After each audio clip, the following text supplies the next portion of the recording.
এবার কল্যাণী রোডে চলে এসেছি, অমিতও আমাদের সঙ্গে যোগ দিয়ে দিয়েছে। এবার আমরা এগোবো 108 শিব মন্দিরের উদ্দেশ্যে। তো চলো যাওয়া যাক।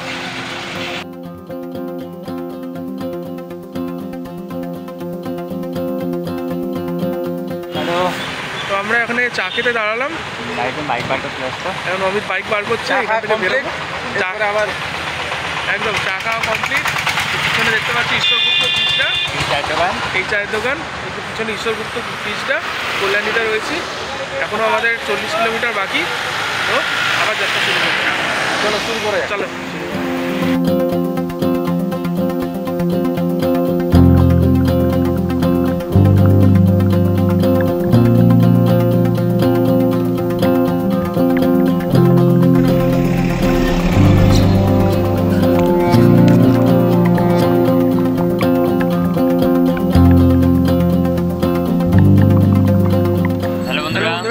তো আমরা পৌঁছে গেছি 108 শিব মন্দিরে। আমি সৌভিক, অমিত। আমি অমিত। এবার আমরা ভিতরে যাব আর ভিতর থেকে পুরো ভিডিও নেব। তো চলো যাওয়া যাক।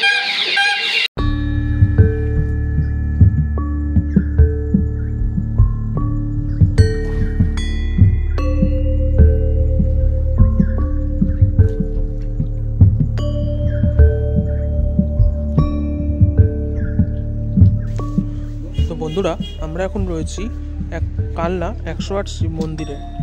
এখানে শিব মন্দির 108টা রয়েছে, যেটা পুরো বৃত্তাকারভাবে এখানে সাজানো রয়েছে।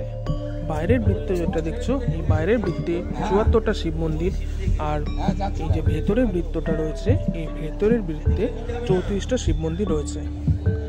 তো জায়গাটা খুবই শান্ত, খুবই সুন্দর লাগছে, ভালো লাগছে। এবার চলো ডিটেলস দেখাই, আর তার সঙ্গে কিছু হিস্ট্রিও তোমাদের বলবো।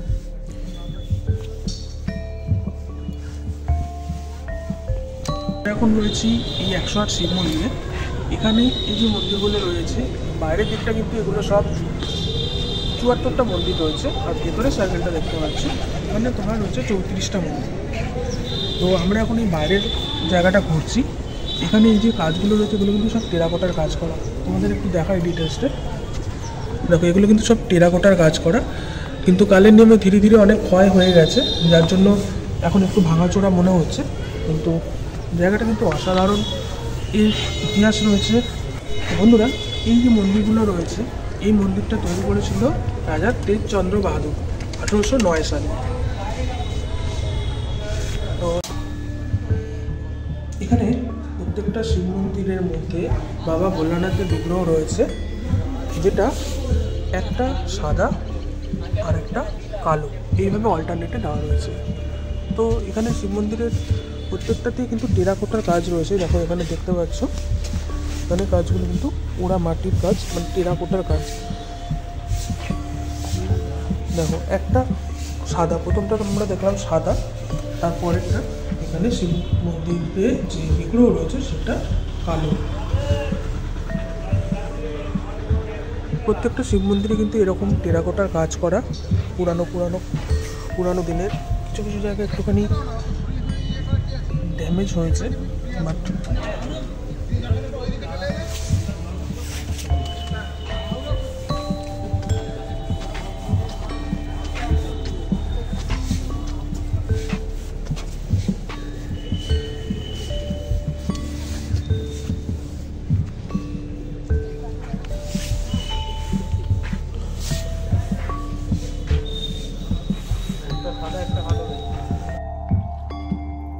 এখানে এই বৃত্তাকার শিব মন্দিরের মধ্যে এটা বাইরের বৃত্তটা আমরা এখন ঘুরছি। এরপরে আমরা যাবো ওই ভেতরের বৃত্তটায়। এখানে প্রবেশের যে রাস্তাটা রয়েছে সেটাও কিন্তু একটা শিব মন্দিরের মতনই তৈরি করা। দেখতে পাচ্ছ এই যে জায়গাটা রয়েছে, এখানটা দিয়ে প্রবেশ করা হচ্ছে, এটাও কিন্তু শিব মন্দিরের মতন পুরো জায়গাটা রয়েছে।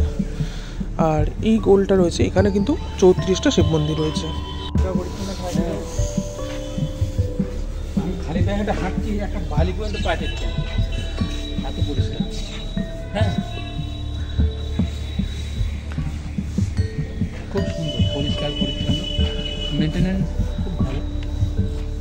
তো বন্ধুরা, জায়গাটা কিন্তু যথেষ্ট পরিষ্কার পরিচ্ছন্ন করে রাখা রয়েছে। এটা এখন আর্কিওলজিক্যাল সার্ভে অফ ইন্ডিয়ার দ্বারা সংরক্ষিত।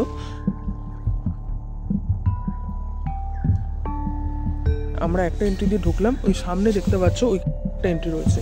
সেরকমভাবেই এখানে যে ভেতরের বৃত্ত রয়েছে, সেই ভেতরের বৃত্তরে ঢোকার জন্য একটা এন্ট্রি রয়েছে। আমরা আগে বাইরের বৃত্তটা ঘুরে নেব, তারপর আমরা ভেতরটা যাব এবং ভেতরটা দেখাবো।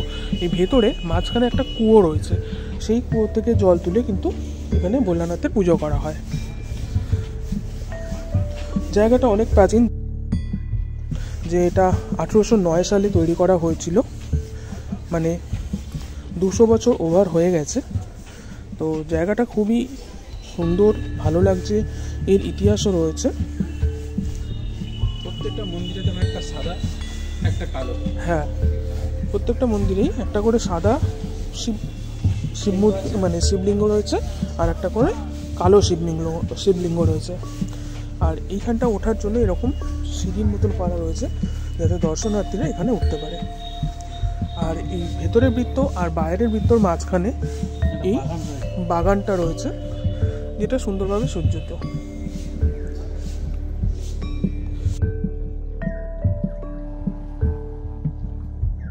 প্রত্যেকটা মন্দিরের ওপরে এরকমভাবে তোমার এগুলো করা রয়েছে, চক্র মতো করা রয়েছে।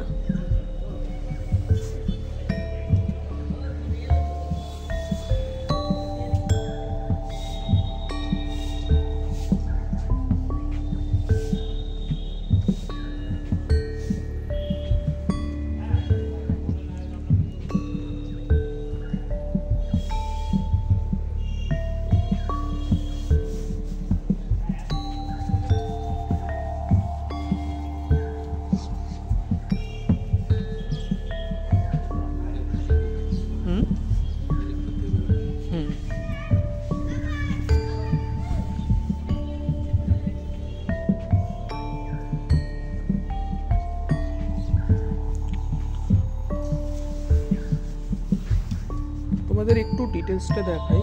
এখানে প্রত্যেকটা শিব মূর্তি কিন্তু একই দিকে ফেরানো রয়েছে। আমরা ওদিকে দেখছিলাম, ওখানে শিব মূর্তির যে সামনের অংশটা রয়েছে, এই যে অংশটা রয়েছে, এটা কিন্তু আমাদের দিকে ছিল। যত ধীরে ধীরে আমরা ঘুরছি, তত কিন্তু এটা অল্প অল্প করে নিচ্ছে। কারণ শিব মূর্তি রাখারও কিন্তু একটা নিয়ম রয়েছে, সঠিক দিকে শিব মূর্তি ফেরানো থাকে। এখানে প্রত্যেকটা মন্দিরেই কিন্তু একই রকমভাবে ডিজাইন করা, মানে একই রকমভাবে টেরাকোটার কাজগুলো রয়েছে। এখানে কাজটা অতটা ঠিক বোঝা যাচ্ছে না, বাট এগুলো টেরাকোটার কাজ ছিল, ধীরে ধীরে একটু ধ্বংসপ্রাপ্ত হয়েছে। পুজো এখানে প্রত্যেকটা শিবকেই কিন্তু এখানে পুজো করা হয়। দেখো, প্রত্যেকটা শিবের মাথাতে ফুল দেওয়া রয়েছে, এগুলো কিন্তু সব পূজিত হয়েছে।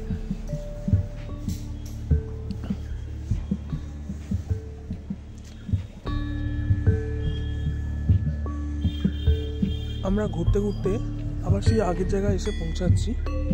এরপরে আমরা যাব এই ভেতরে, যেটা 4টে এন্ট্রি রয়েছে। বাইরের বৃত্তের ক্ষেত্রে একটাই এন্ট্রি রয়েছে, আর ভেতরের যে সার্কেলটা রয়েছে তার জন্য কিন্তু 4টে এন্ট্রি রয়েছে।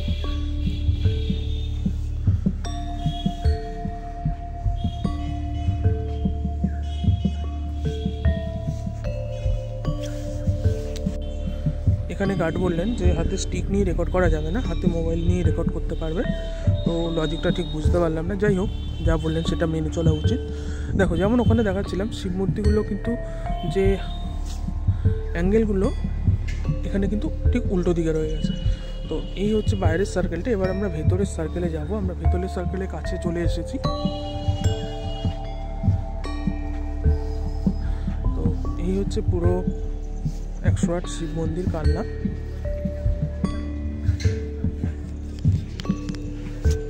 তো বন্ধুরা, এই যে 108 শিব মন্দির দেখছো, এটা রাজা তিলক চন্দ্রের বিধবা স্ত্রী বিষ্ণুকুমারী স্বপ্নাদেশ পান, এবং তারপর এই মন্দির প্রতিষ্ঠিত হয়। আর এই মন্দিরটা প্রতিষ্ঠিত হয় তোমার জপমালার, রুদ্রাক্ষের যে জপমালা হয়, সেই জপমালার আদলে। এবার আমরা ভেতরের সার্কেলে প্রবেশ করব।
নবকৈলাস মন্দির, মন্দিরটার নাম নবকৈলাস মন্দির।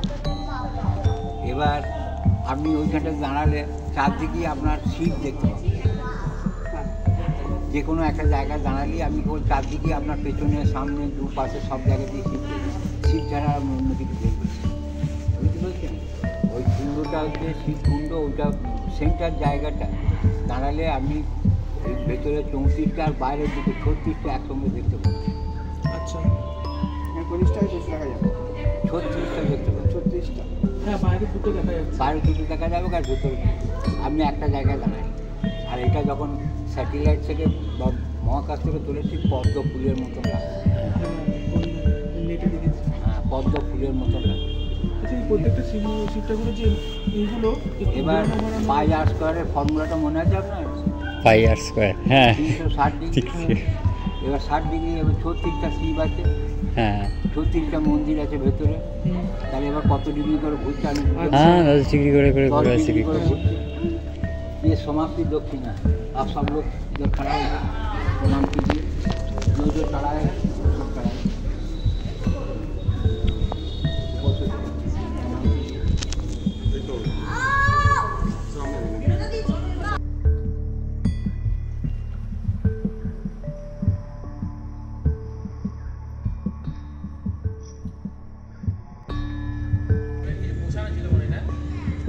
তো বন্ধুরা, ভেতরের সার্কেলে আমরা এখন রয়েছি। এই ভেতরের সার্কেলে যে 34টা মন্দির রয়েছে এর মধ্যে প্রত্যেকটাতেই কিন্তু সাদা শিবলিঙ্গ বিরাজমান। আর এই যে মন্দিরের গায়ে দেখছো কারুকার্যগুলো যেমন বাইরের মন্দিরের ছিল সেরকম কিন্তু এই ভেতরের মন্দিরগুলো একই রকমভাবে তোমার টেরাকোটার কাজ দিয়ে তৈরি, টেরাকোটার কাজ করা রয়েছে। এখানে একটা জিনিস বলার আছে বন্ধুরা, এই যে ভেতরের অংশগুলোর কাজ দেখছো, যেমন এই যে এই খোপের মতন অংশটা দেখছো, এই খোপের মতন অংশটা দেখছো, এইগুলোতে কিন্তু রামায়ণ মহাভারতের বিভিন্ন অংশগুলো এখানে খোদিত ছিল, যেটা ধীরে ধীরে এখন মানে উঠে গেছে। যেমন এখানে যদি দেখো, এখানে একটা জায়গায় শুধু একটা লেখার মতন অংশ রয়েছে, একটা লেখার মতন অংশ রয়েছে, যেটা এখানে এরকম ছোট ছোট ছোট ছোট ছবির মতন টেরাকোটার কাজের কিন্তু রামায়ণ মহাভারতের অংশগুলো ফুটিয়ে তোলা ছিল, যেটা এখন আমরা দেখতে পাচ্ছি না, কারণ এগুলো লুপ্ত হয়ে গেছে, মানে ধীরে ধীরে কালের নিয়মে ভেঙে গেছে।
যেমন তোমাদের বলছিলাম বন্ধুরা, এই যে ভেতরের বৃত্তটা দেখছো, এই ভেতরের বৃত্তের ঠিক মাঝখানে রয়েছে একটা ঢাকা কুয়ো।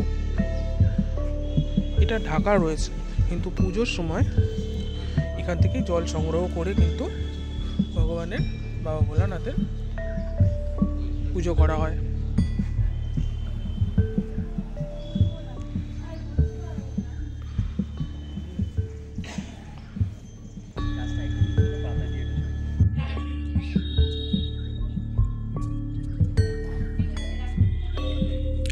যে উপরের অংশগুলো রয়েছে, উপরে যে ছোট ছোট গোলগুলি করা রয়েছে, এগুলো এখন হয়ে গেছে পায়রাদের বাসস্থান। একদিকে ভালো।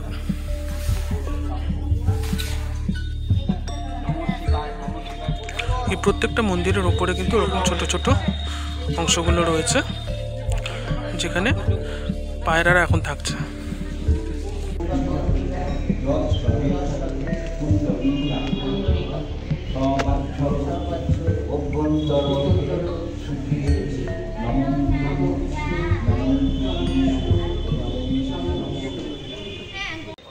বন্ধুরা, আমরা এবার চলে এসেছি এখানে একটা টিফিন করবো বলে চিকু ক্যাফেতে।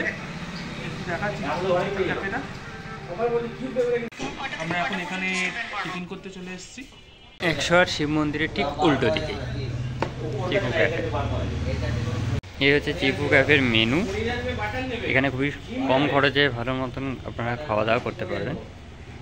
বন্ধুরা, আমরা 108 শিব মন্দির ঘোরার পর এবার একটু টিফিন করতে চলে এসেছি। আমরা চলে এসেছি চিকু ক্যাফেতে। এটা ঠিক এই 108 শিব মন্দির দেখতে পাচ্ছ পিছনে রয়েছে, তার ঠিক অপোজিটে রয়েছে। তো আমরা এখন খাবো পাস্তা। চলো শুরু করা যাক। চলো শুরু করা যাক। পাস্তা দিয়ে নাস্তা, চলো